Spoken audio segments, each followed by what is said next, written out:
Rajasthan rise हो रहा है और उसमें एमएसएमई की बड़ी भूमिका है। राजस्थान में मोटे तौर पर करीब 18.5 लाख एमएसएमई है जो पंजीकृत और अपंजीकृत यानी वो सरकारी आंकड़ों में दर्ज भी है और नहीं भी, जो काम कर रही है राजस्थान को आगे बढ़ाने में, देश को नया पायदान दिलाने में।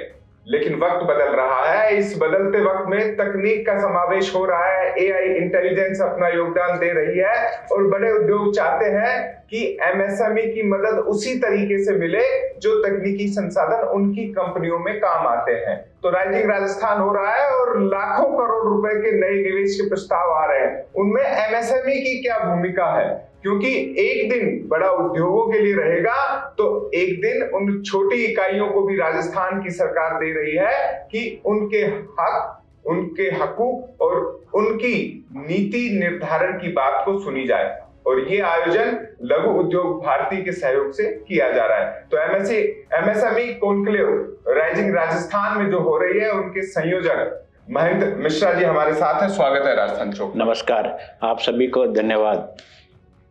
घनश्याम ओझा जी से हमने बात की, उनसे जाना कि राष्ट्रीय विषय क्या है, लेकिन राजस्थान को आप समझ रहे हैं। सबसे पहले तैयारी बता दीजिए, हो गई पूरी? देखिए, तैयारी तो लास्ट मोमेंट तक चलने वाला निरंतर क्रम है जी। और क्योंकि रोजाना यह समझ में आता है कि कुछ ऐसा और कर लें जिससे और इस कार्य में परफेक्शन आ जाए और राज्य के लघु उद्यमियों को इसका बेनिफिट मिले। तो हम इसी दिशा में बहुत अच्छे से बढ़ रहे हैं और कार्यक्रम बहुत अच्छा सक्सेसफुल रहेगा।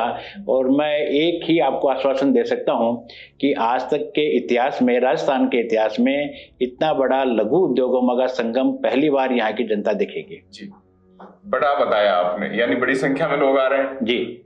तो भीड़ आ रही है, निवेशक आ रहे हैं? देखिए, मैं आपको दोनों बात बता रहा हूँ। जो हमारे को जो 11 तारीख के लिए कार्यक्रम मिला है उसके वो 2 तरह का कार्यक्रम है। एक तो है कि चूंकि आपको भी जानकर अच्छा लगेगा कि राज्य सरकार की जो एमएसएमई पॉलिसी है वो उसी दिन डिक्लेयर की जाएगी। तो स्वाभाविक रूप से राजस्थान के लघु उद्यमियों को इन सब चीजों के बारे में जानकारी मिले तो उनका एक महासंगम, जो मैंने आपको अभी पूर्व में कहा कि अभी तक का लघु उद्यमियों का आज तक का महासंगम उस दिन बड़े स्तर पर होने जा रहा है, जो अपने आप में एक रिकॉर्ड को कायम करेगा। आपने बात की निवेशकों की, तो यकीनन कि निवेशक आएंगे तो ही राजस्थान का भला होगा और राजस्थान का भला होगा तो स्वाभाविक रूप से एमएसएमई का भी भला होगा। हालांकि जो निवेश आ रहा है वो जैसे सोलर के अंदर है, आपने देखा होगा करीब 20 लाख करोड़ रुपए से ऊपर के तो एमओयू हो गए। जो ऐसी संभावना देखी जा रही है कि शायद ये 25 लाख करोड़ तक भी हो सकता है।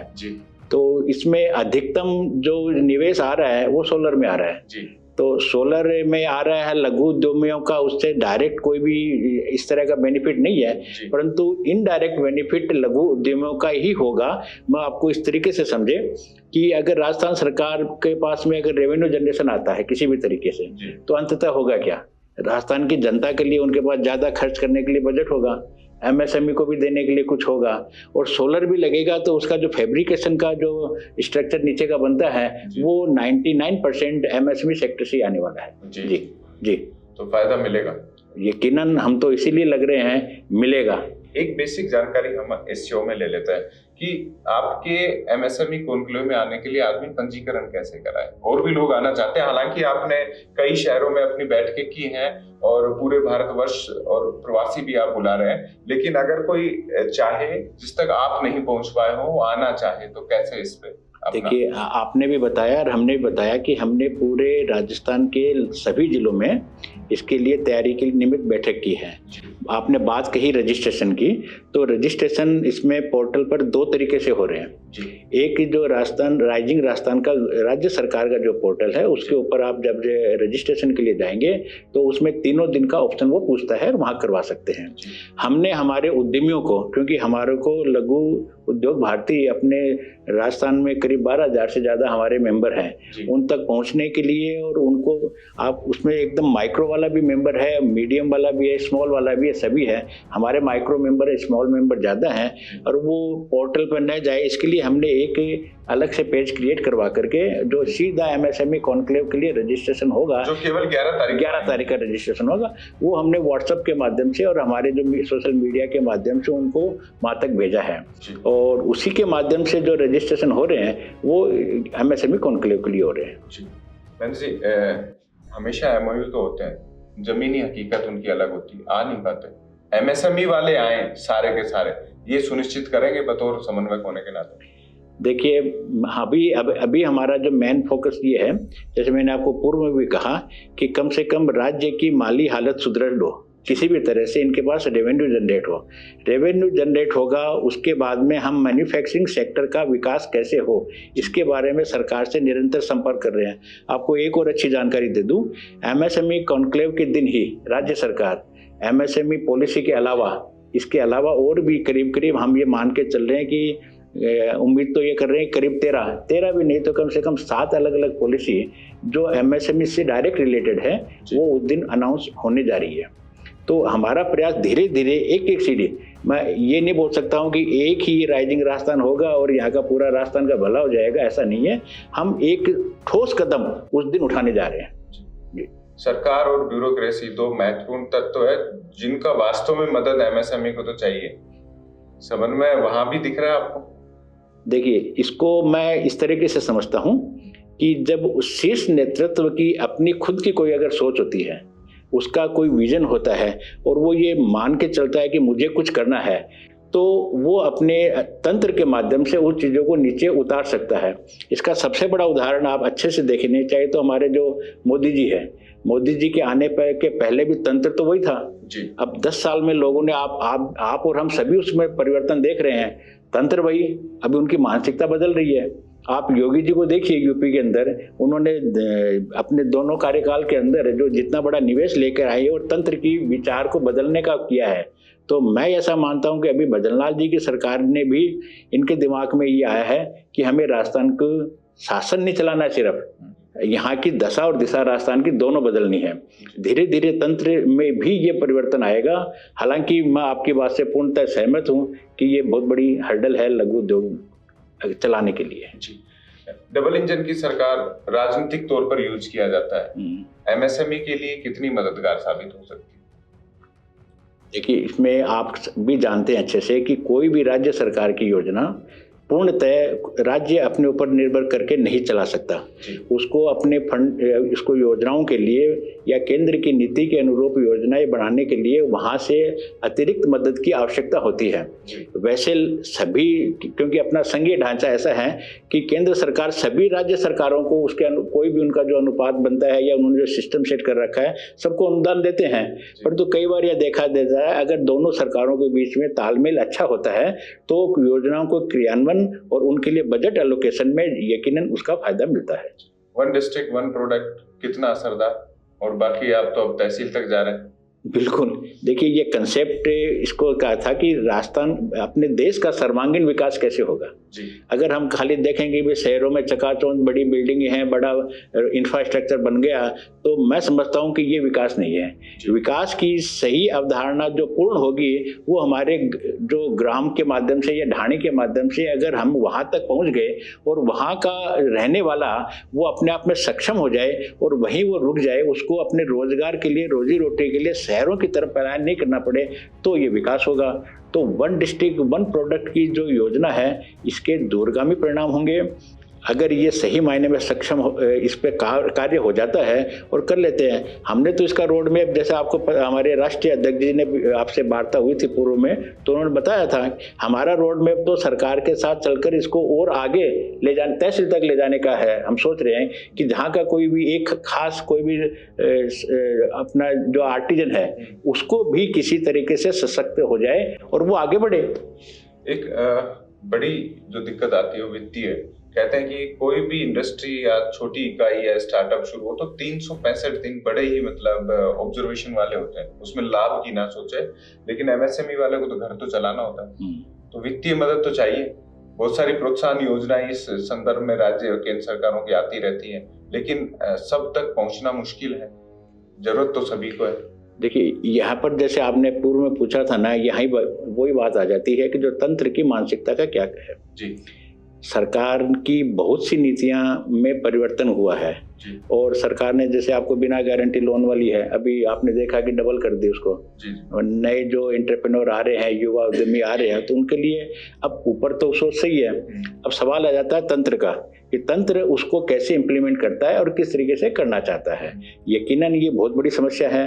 केंद्र का नेतृत्व इस बारे में सजग है, जागरूक है और उनकी बात को जानते हुए मैं एक छोटा सा और बता दूं आपको कि एमएसएमई के लिए जो नया इनकम टैक्स एक्ट के अंदर 43C वाला जो अमेंडमेंट आया है, ये अपने आप में बहुत बड़ा रिवोल्यूशनरी है।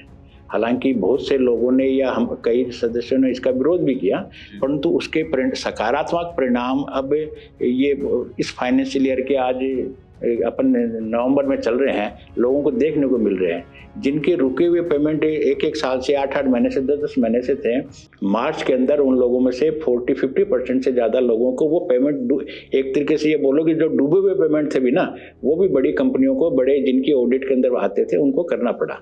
तो इस तरह के जो कदम हैं ये बहुत दूरगामी परिणाम देते हैं और उसमें एमएसएमई सेक्टर को इसमें लिक्विडिटी की बहुत बड़ा बेनिफिट हुआ है। हालांकि काम करने की आवश्यकता और भी है।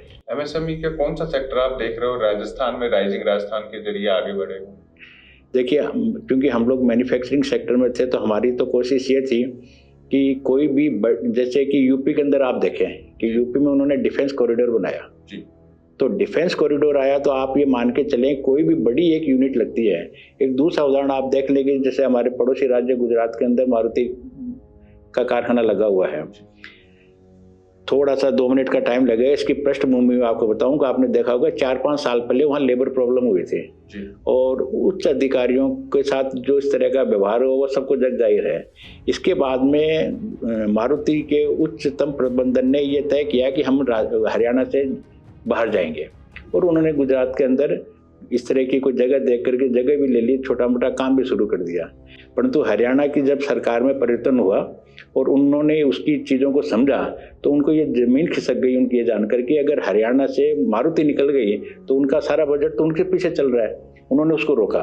वो रोकने से क्या हुआ कि कम से कम 10,000 जो एंसिलरी यूनिट्स थी उसके माध्यम से जो एमएसएमई में आती हैं वो बच गई। तो मेरा कहने का मतलब जो आपको बताने का था, ये तात्पर्य था कि कोई भी एक बड़ा मैन्युफैक्चरिंग हब या बड़ा प्लांट मैन्युफैक्चरिंग में निवेश नहीं आएगा तब तक बहुत बड़ा बदलाव एमएसएमई सेक्टर में होगा, ये उसको अपने को देखना पड़ेगा। डाउटफुल है। तो इसके प्रयास उस लेवल पे भी होने चाहिए। मेरा यही, मैंने एक हमारे राष्ट्रीय अध्यक्ष जी के माध्यम से, प्रदेश अध्यक्ष जी के माध्यम से ऐसा एक निवेदन भी किया था कि किसी भी तरीके से उनको कोई भी, जैसे राज्य सरकार अभी भी जो राइजिंग राजस्थान में 1,000 करोड़ से ऊपर के एमओयू कर रहे हैं, वो उनके लिए कोई एक फिक्स फ्रेमवर्क नहीं है। वो उसकी डिमांड को एक्सेस कर रहे हैं, वो क्या चाह रहा है, कहाँ रिबेट चाह रहा है, उनको देते हैं। तो इस तरह का अगर कोई भी बड़ा प्रोजेक्ट किसी भी कीमत पर अगर कहीं से आ जाता है तो बड़ा गेम चेंजर साबित होगा जी। बेसिकली एफएमसीजी सेक्टर में बड़ा एक्टिव रहती है इकाइयां एमएसएमई की और संभावनाएं भी है। राजस्थान में तो वैसे भी मसालों के लिहाज से या कहें कि मोटे अनाज के मामले में, यहाँ पे दाल दलहन के मामले में बड़ा रहा है। और क्या संभावनाएं इस सेक्टर में भी आप मानते हैं कि लघु उद्योग भारती उन इकाइयों को भी मदद करेगी जो एफएमसीजी सेक्टर में भी आए, मैं सेक्टर में आगे बढ़ना चाह रही? देखो, राजस्थान के अंदर आपको जैसे पता है कि एग्रो बेस है यहाँ पर, और एग्रो प्रोसेसिंग सेक्टर के अंदर जिसमें यूनिट्स भी आ गई हो, इनकी भंडारण की भी व्यवस्था आ गई, वो सारी के अंदर बहुत बड़ा स्कोप है। अभी जैसे किन्नू का उत्पादन है, अमरूद का उत्पादन है। मैं आज के 3 साल पहले सवाई माधोपुर गया था और वहाँ पर हमने जाके देखा तो वो किसानों की एक सभा में हम उन्हीं को एड्रेस करने और उनकी समस्याओं को जानने और फूड प्रोसेसिंग का काम कैसे आगे बढ़े इसके एक अध्ययन के लिए वहाँ गए थे। तो जो किसान आए थे उन्होंने बताया कि साहब हमारे को जब इसका उत्पादन हो जाता है तो कई बार ऐसी समस्या आ जाती है कि हमको वहाँ पर नदी और नालों में पूरी ट्रॉली को फेंकना पड़ जाता है। तो उस समय हमने किसी एक स्टार्टअप को भी साथ में लेके गए थे जिन्होंने उससे पल्प निकालने की मशीन ट्रैक्टर पे लगाई थी और ये वहाँ पर सुझाव दिया था कि भाई अगर ये इस तरह की मशीनें उस क्षेत्र में लग जाए और जिस समय फसल होती है उसमें उसको प्रिजर्व करके और काम को आगे बढ़ाएं तो हजारों लोगों को रोजगार या वहाँ से पलायन रुक सकता है। इसी तरह से बीकानेर क्षेत्र में उधर गंगानगर की तरफ देखें तो किन्नू का उत्पादन बहुत बढ़ रहा है। आप इधर भीलवाड़ा की तरफ या इससे आगे चले जाएं तो यहाँ अनार का उत्पादन बढ़ रहा है। तो इस क्षेत्र में भी असीम संभावनाएं हैं। जी। और लघु उद्योग भारती उनमें मदद करने की, लघु उद्योग भारती हम इन चीजों की जानकारी सरकार तक पहुंचाने का बिल्कुल काम करते हैं। उनसे आग्रह करते हैं कि साहब इसमें ये काम हो सकता है, सरकार इस पर ध्यान दे या इसकी नीति बनाए। जी। राइजिंग राजस्थान के लिए अंतिम सवाल ले लेते हैं जी कि राइजिंग राजस्थान को लेकर जो तैयारियां अब तक आपने की हैं, सरकार का जो सहयोग मिला है, सीएम भजनलाल शर्मा का जो सहयोग मिला है, कितने संतुष्ट? देखिए, संतुष्टता का जो पैमाना है वो आदमी की मानसिकता था। किसी को कुछ मिले उसी से संतुष्ट हो, ऐसा नहीं होता है। कहीं किसी की बात अगर शांति से सुन भी लेता है तो आदमी को संतोष हो जाता है। तो हम ये मान के चल रहे हैं, हम सही दिशा में आगे बढ़ रहे हैं, सरकार का सहयोग है। तो राजस्थान भी सही दिशा में आगे बढ़ रहा है राइजिंग राजस्थान कॉन्क्लेव के जरिए और साथ में एमएसएमई कॉन्क्लेव को आयोजित करने की दिशा में। तो अभी तक अगर आप एमएसएमई में आते हैं और कॉन्क्लेव में आने के लिए पंजीकरण नहीं किया है तो आप कर सकते हैं लघु उद्योग भारती से संपर्क के जरिए या राजस्थान सरकार के उद्योग विभाग के राइजिंग राजस्थान पोर्टल के जरिए। राजस्थान चौक भी इसमें महत्वपूर्ण भूमिका निभा रहा है। आपके राइजिंग राजस्थान में एमएसएमई कॉन्क्लेव को लेकर जो सवाल हो आप कमेंट बॉक्स में बता सकते हैं ताकि हम घनश्याम ओझा जी, महेंद्र मिश्रा जी समेत लघु उद्योग भारती के पदाधिकारियों से पूछ सके उन सवालों के जवाब। और आप आएंगे तो राजस्थान स्वागत करने के लिए तैयार है। बहुत बहुत धन्यवाद। धन्यवाद, नमस्कार। आप सभी दर्शकों को धन्यवाद।